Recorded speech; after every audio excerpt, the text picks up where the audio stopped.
After disputes on and off the track, police getting involved, people flying in planes to take videos of the cars, and photographers hiding in bushes, let's have a look back at this week's pre-season test, or should I say shakedown, that F1 tried so hard to keep under wraps. Let's start off with Ferrari.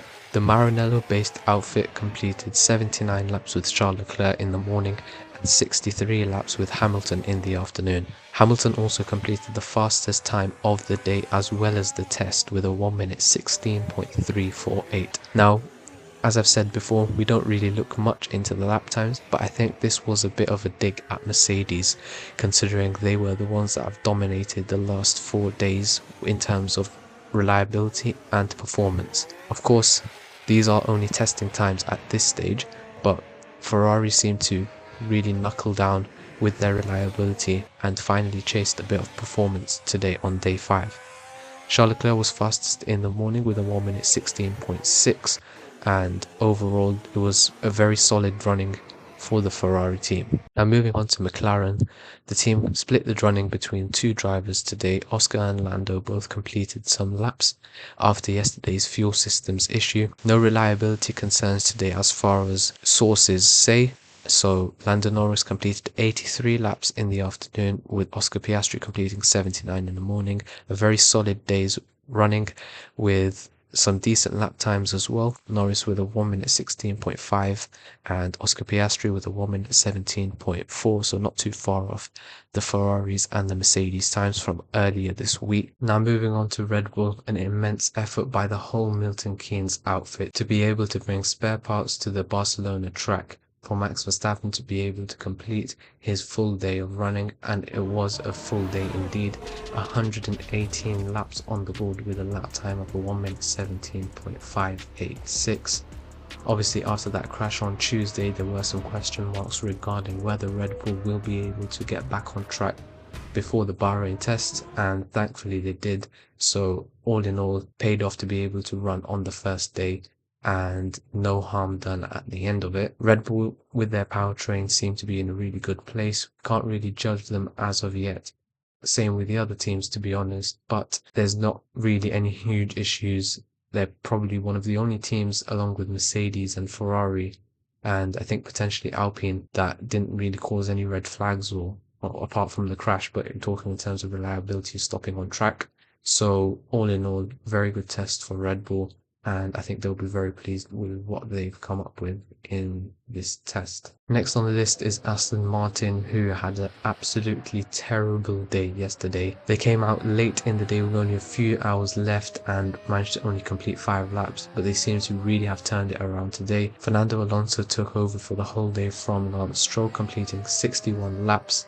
And it must be noted that Aston Martin's car had a blue light on the rain lights instead of the traditional red one. This is because they were running at a capped speed effectively, so they weren't running flat out. It reflects in the lap time with only a 1 minute 20.795. Overall, the Honda engine held up today, but with only a day and a bit's running, you can't really make too many conclusions in terms of their reliability.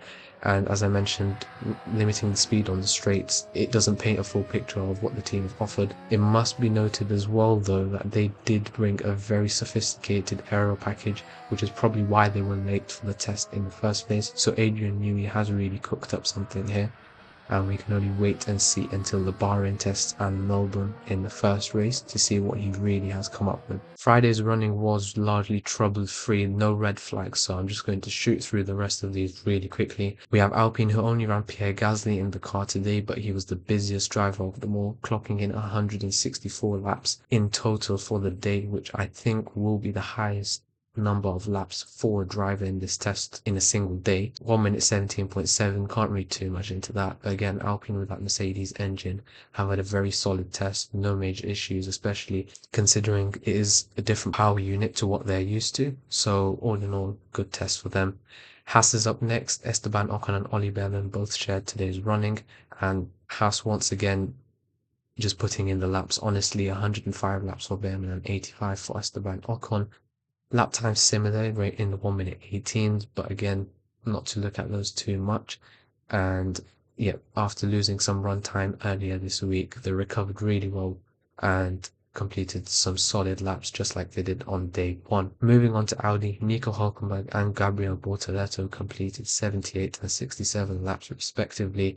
Bortoleto participated in the morning session and Hulkenberg took over in the afternoon. Thankfully for Audi, no major issues compared to the other days where they only ran a few laps. So some positives to take away from this fifth day and I guess the test overall, because they finished it on a high. They'll be really looking forward to get to the 2 Bahrain tests and just run more and more laps, because obviously they are the only team to run their specific engine, which is built within the Audi division. Finally, we have Cadillac. Valtteri Bottas was the only driver out on track for them, completed a 1 minute 20.9 and only 54 laps, which is pretty disappointing, I would say, considering he had the whole day. It was the slowest time overall, and Cadillac, I do really fear for them, because honestly, I know they are a new team, but they are using a Ferrari power unit, which has held up fairly well, probably the 3rd best power unit in terms of reliability so far. So again, they just need to look back on their data and just really see where they're lacking. Don't want to put them off too much, and it's too early to say, honestly,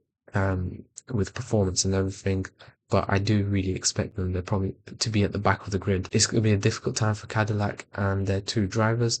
But then again, this is the challenge of entering Formula 1 as the 11th team. Finally, Mercedes, who completed their run on Thursday. So they've done all 3 days, same with Racing Bulls.